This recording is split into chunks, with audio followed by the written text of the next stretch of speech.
ಈಗ ನೋಡ್ರಲ್ಲ ಅವ್ರಿಗೆ ಸೈಡೇ ಹೊಡಿತದ್ರಿ ಏನು ವಾರದಾಗ ನಂದು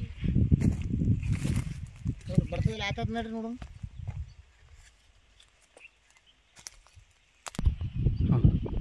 ನಮಸ್ಕಾರ ರೈತ ಬಾಂಧವರೇ, ನಾನು ಎಡನ್ ಕಂಪನಿ ಪ್ರತಿನಿಧಿ ಭೀಮನಗೌಡ ಬಿರಾದಾರ. ಇವತ್ತು ಜಿಗಜೇಣಿಯಲ್ಲಿ ರೈತರ ಹೊಲಕ್ಕೆ ಬಂದಿದ್ದೆವು. ರೈತರದ್ದು ಸ್ವಲ್ಪ ನಿಮ್ಮ ಪರಿಚಯ ಕೊಡ್ರಿ ಸ್ವಲ್ಪ. ಧರ್ಯಪ್ಪ ವಿಠಲ್ ಈಗ ನಮ್ಮದು ಕ್ಯಾನಿಟೋನ್ ಇಟ್ಟೋಲ್ ಜಳಕಿ. ನಿಮ್ದು ಯಾವ್ದು ರೀ?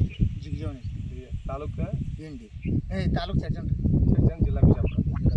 ಈಗ ನಮ್ಮ ಎರಾನ್ ಕಂಪ್ನಿ ಪ್ರಾಡಕ್ಟ್ಗಳು ಯೂಸ್ ಮಾಡ್ಲತ್ತೀವಿ ನಾವು 4-5 ವರ್ಷ ಆಯ್ತು. ಫಸ್ಟ್ ಲಿಕ್ವಿಡ್ ಬೇಸ್ನಾಗಿದ್ದು, ಈಗ ಪೌಡರ್ ಬೇಸ್ನಾಗ ಬಂದವು. ಈ ಸದ್ಯ ಮೆಕ್ಕೆಜೋಳಕ್ಕೆ ನೀವು ಏನು ಯೂಸ್ ಮಾಡಿರಿ? ಕ್ಯಾನಿಟೋನ್ ಯೂಸ್ ಮಾಡಿರಿ. ಹೋದ ಸಲನೂ ಕ್ಯಾನಿಟೋನ್ ಯೂಸ್ ಮಾಡಿದ್ರಿ.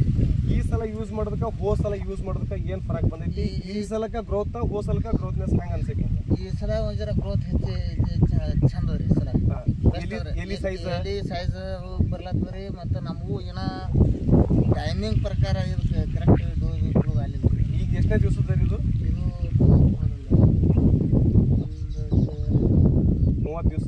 30 ಹೆಚ್ಚು ಕಡಿಮೆ 25-30 ದಿವಸದ ಬೆಳೆ ಇದು. 35 ದಿವಸ ಬೆಳೆ. ಅದು ಮಗ್ಗಲ್ಕಿಂದ ಅಲ್ಲಿ ಅಕ್ಕ ಹಿಡ್ರಿ ಅದು ನಿಮ್ಗಿಂತ ಮೊದಲು ಒಂದು 15-20 ದಿವಸ ಮುಂದಿಂದ ಐತಿ. ಅಂದ್ರೆ ಅದ್ರ ಜೋಡಿ ಸೈಡ್ ಹೊಡಿದ್ ಹೋದ ನಾನು ನಿಮ್ಗೆ ಹೇಳಿದ್ಯಾ.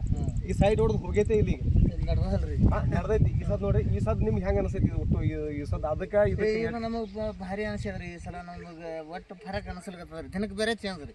ಚೇಂಜ್ ದಿನಕ್ಕೆ ಬೇರೆ ಹೆಂಗ್ ದಿನ ಹೋತಾವ ಹಂಗೆ ಚೇಂಜ್. ಮತ್ತೆ ಪೌಡರ್ಕ ಲಿಕ್ವಿಡ್ಕ ರಿಸಲ್ಟ್ ಬೇರೆ ಬೇರೆ ಐತಿ. ಬೇರೆ ಈ ಸದ್ ಎಲ್ಲಾ ರೈತರಿಗೆ ನೀವು ಏನ್ ಹೇಳಕ್ ಇಷ್ಟಪಡ್ತೀರಿ? ಮಾಡಿದ್ರೆ ಅನುಕೂಲ ಆಗ್ತದ್ರಿ ಅವ್ರು ತೊಗೊಂಡು. ಯಾಕೆ ಒಂದ್ ಎಕರೆಗೆ ನೀವು ಎಷ್ಟು ಗೊಬ್ಬರ ಹೋಗಿದ್ರು ಈ ಟೈಪ್ ಬರೋದಿಲ್ಲ. ಗೊಬ್ಬರ ಹೋಗುದು ಬರೋದಿಲ್ಲ. ಬರೀ ಒಂದ್ ಸ್ಪ್ರೇ ಕೊಟ್ರಿ ಖಾಲಿ. ಒಂದ್ ಸ್ಪ್ರೇ ಕೊಟ್ರಿ. ಸ್ಪ್ರೇ ಕೊಡೋದು ನೋಡ್ರಿ. ಎಲಿ ನೋಡ್ರಿ, ಇದು ಕಂಪಲ್ಸರಿ ಒಂದು ಚೋಟ್ ಐತಿ. ಇದು ಒಂದ್ ಚೋಟ್ ಆಗಲ್ಲ. ಎಲಿ ಒಂದ್ ಚೋಟ್ ಒಂದ್ 4 ಬಟ್ ಮ್ಯಾಕ್ ಕೂತ್ ನಾವು ಉಳಿತೈತಿ. ಎಲಿ ಗ್ಲೇಜಿಂಗ್ ನೋಡ್ರಿ ಯಾವ ಟೈಪ್ ಆಗಿದ್ರೆ ಎಷ್ಟು ಹೋಗೋದ್ರ ಬರ್ತೈತಿ. ನಾವು 4 ಬಟ್ ಕೂತೈತಿ. 4 ಬಟ್ ಕೂತನ ಮಂದನ 2-3 ಬಟ್ ಕುಂಡ್ರದ 3 ಬಟ್ ಕುಂಡಿರ್ತೈತಿ. ಈ ಸದ್ ಇಳುವರಿ ನಿಮ್ಗೆ ಹೆಂಗ ಅನ್ಸ್ಬೋದು? ಈ ಸದ್ ಬರ್ಲಾಕ ಇಳುವರಿ ಕೊಟ್ಟಕ್ರಿ ಕುಂದ್ರಿ. ಅದ ಇಲ್ಲ ದಳ ಪಿಂಡ್ ಬತ್ತ ಇಳುವರಿ ಬರಬೇಕಲ್ಲ. ದಳ ಪಿಂಡ್ ಬತ್ತಂದ್ರೆ ತೆನಿ ಹೆಂಗ್ ಹೋಗಿತ್ತು ನೋಡ್ಬೇಕಲ್ಲ. ನಾನು ಭೀಮನಗೌಡ ಬಿರಾದಾರ, ಎರಾನ್ ಕಂಪನಿ ಪ್ರತಿನಿಧಿ. ರೈತರಿಗೆ ನಾನು ಧನ್ಯವಾದ ಹೇಳ್ತೀನಿ.